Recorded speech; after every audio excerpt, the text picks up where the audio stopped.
Good day, everyone. I'm Jack Obertolvo from Agusan del Sur State College of Agriculture and Technology.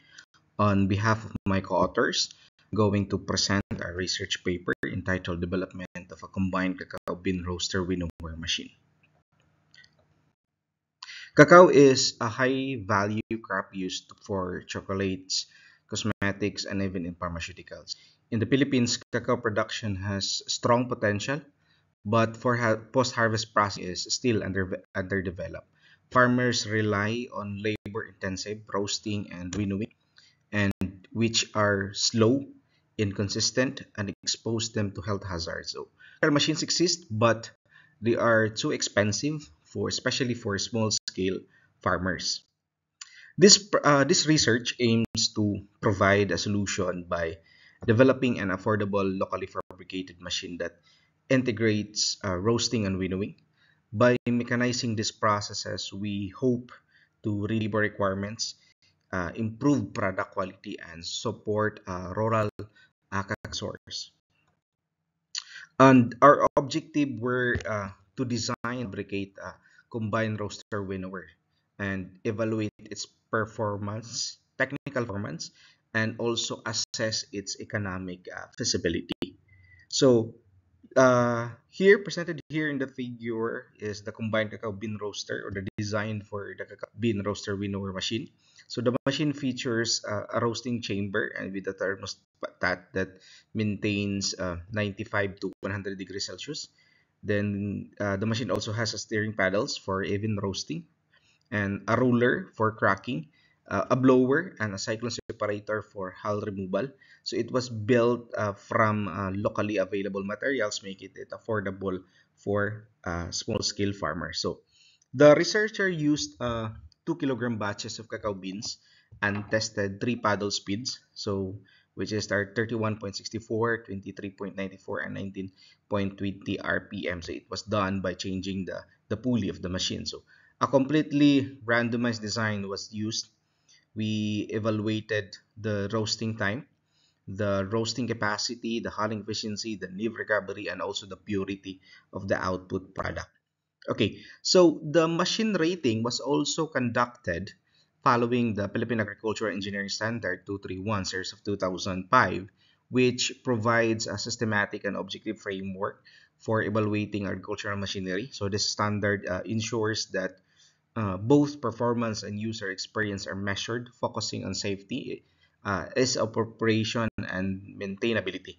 So respondents, including engineer, fabricator, and also operator, completed a structured questionnaire that rated the machine as 8 performance indicators such as ease of loading, cleaning, adjusting parts, collecting output, overall safe, transporting and overall safety. So evaluation results offer a quantitative measure of the machine's suitable field use while also pointing out areas for potential improvement. So by highlighting strength and weaknesses, the rating process guides the future design enhancement, ensuring that the machine is more reliable, efficient, and user-friendly for agricultural operation. Uh, we also conducted an economic analysis to assess the economic feasibility of the developed machine. Three key indicators were used: the benefit cost ratio, the return on investment, and payback period. So this parameter provide a clear basis for determining whether the machine is financially viable for long-term use. The BCR measures the relationship between the total project benefit and cost, indicating profitability with a ratio if is greater than 1. Then, the other hand, ROI evaluates how efficiently the investment generate income, expressed as a percentage of the total cost of operation. And the last indicator is the payback period, which determines how quickly the initial investment can be recovered through annual cash inflows, offering a straightforward measure of financial risk and return. So together, these indicators provide a comprehensive view of machine economic performance and then guiding decision making for adoption and scaling.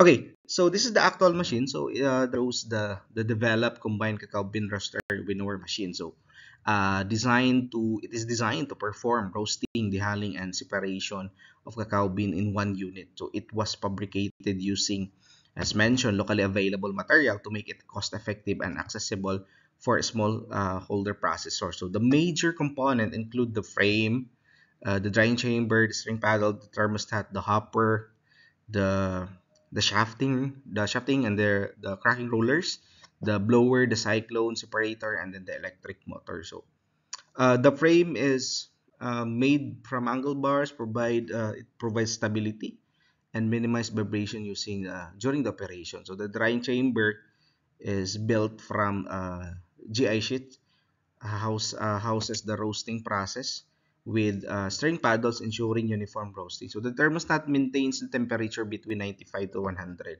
automatically regulating the heating element.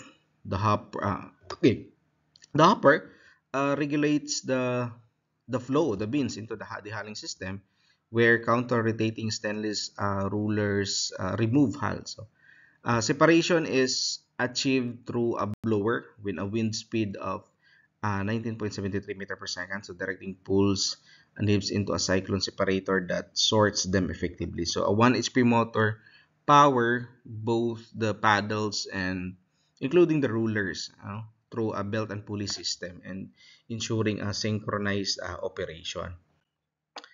Here, the first result for the roasting capacity. So it shows presented in the table the result from three treatments. So the highest roasting capacity was recorded at 5.24 kilogram per hour under treatment 2, followed by 4.91 kilogram per hour under treatment 3, and the lowest is from T1. On the average, the machine achieved a roasting capacity of 4.74 kilogram per hour. So the variation in roasting performance can be attributed to the effect of stirring speed on heat transfer and bean contact with the chamber surface. At higher speed, reduced contact time resulted in longer roasting duration, while optimal speed provided uniform heat exposure and faster roasting. So consistent mixing by the paddles ensured even roasting, which is essential for flavor development and bean quality. So statistical analysis further indicate that T1 and T3 as well as T2 and T4 were comparable, but T2 and T1 showed significant differences in performance. And the next evaluation is the uniform of roasting. So presented here in the table that the result from retreatment, the highest uniform was achieved in T1, followed by T2, and then the last is T3. So on average, the machine obtained a roasting uniformity of 17.87%. Statistical analysis using analysis of variance revealed that although the values differed numerically, there were no significant difference among treatment. This indicates that that variation is in rotational speed did not significantly affect roasting uniformity. A lower coefficient of variation generally reflects more consistent roasting, while a higher value indicates an even exposure of beans to heat. So in this case, the results suggest that the machine was uh, able to produce relatively uniform roasting across treatment, supporting its reliability in maintaining consistent product quality. The next is for the hulling capacity. So again, he presented here in the table the result. The highest capacity was recorded in T1 with 4.7 kilogram per hour, followed by T3, and then followed by T2. On average, we have the machine hulling capacity of 4.33 kilogram per hour. The variation in results may be attributed to difference in bean feed rate and roller performance during operation. So the higher hulling capacity suggests more effective separation of hulls from the nibs, while lower values indicate reduced efficiency that may be due to slippage or even. So overall, the average performance demonstrate that the machine can consistently dehull cacao beans at a rate of suitable for small-scale processing application. The next evaluation is for the hulling efficiency. Presented here, the result. So the highest efficiency recorded at 97.71, followed by T2, and then followed by T1 of 94.18. In average, a hulling efficiency of 95.75, which indicates that it performed well in separating nibs from hull.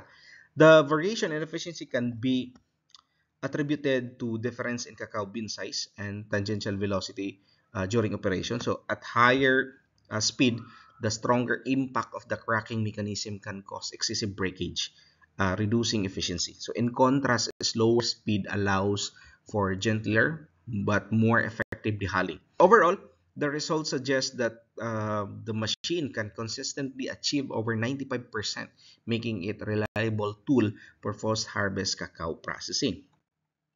The next result is the cacao nibs recovery. So presented here in the table, the result, the highest recovery was recorded in T3 with 85.65, followed by T1 and then by T2. On average, we have a cacao nibs recovery of 84.38. Based on the Philippine Agriculture Engineering Standard, or PAE, acceptable benchmark for cacao nibs recovery is 85. So all treatment high exceeded this standard, confirming that the developed machine is capable of delivering nibs recovery within the acceptable range. So this indicates that the machine not only meets the required efficiency but also ensures reliable performance for processing. The next is the purity. So presented here, the table is the result. So the highest purity recorded in T2, 95.55, followed by T1 and followed by T3. The machine, in average, the purity is 94.78. But according to the Philippine Agriculture Engineering Standard, the required purity level for cacao nibs is 97. Although the results were consistent across treatment, all fell slightly below the benchmark. This indicates that while the machine demonstrates reliable separation performance, further refinement of winnowing system is needed to achieve higher purity without compromising the nibs quality. Okay.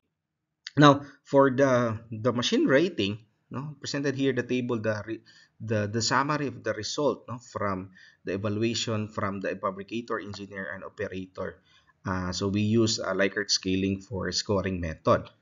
The result shows that the machine was rated good in terms of ease of loading, cleaning, collecting output, and transporting and operation. Meanwhile, the ease of adjusting and repairing parts, safety, and vibration were rated very good. So the overall average rating is a rating of 2.04, indicates that the machine performance is at good level, no? With notable strength and safety, minimal vibration, and ease of repair. So these results suggest that the machine is reliably and user-friendly. True improvements may still be considered in cleaning and transport efficiency for further enhanced usability. And for the economic analysis, so presented here the summary, including the parameters we use and also the assumptions that we use during the economic analysis. So the machine was propagated at a cost of 35,000 with an annual fixed cost of 13,000, and then calculated here the depreciation, the interest, the tax, insurance, then including the annual variable cost for the operation, and then the total cost of operation for 1 year, and then assuming the roasting capacity is 4.74, we generate an annual income of 392,000. So using this value, we calculated a benefit cost ratio of 1.71, meaning that for every peso for every piso invested, a 1.75 was returned, indicating cost effectiveness. So the return for investment was 71.72, which suggests a positive and acceptable return of investment. Furthermore, the payback period of only 1 year, no, highlighting the machine potential for quick capital recovery.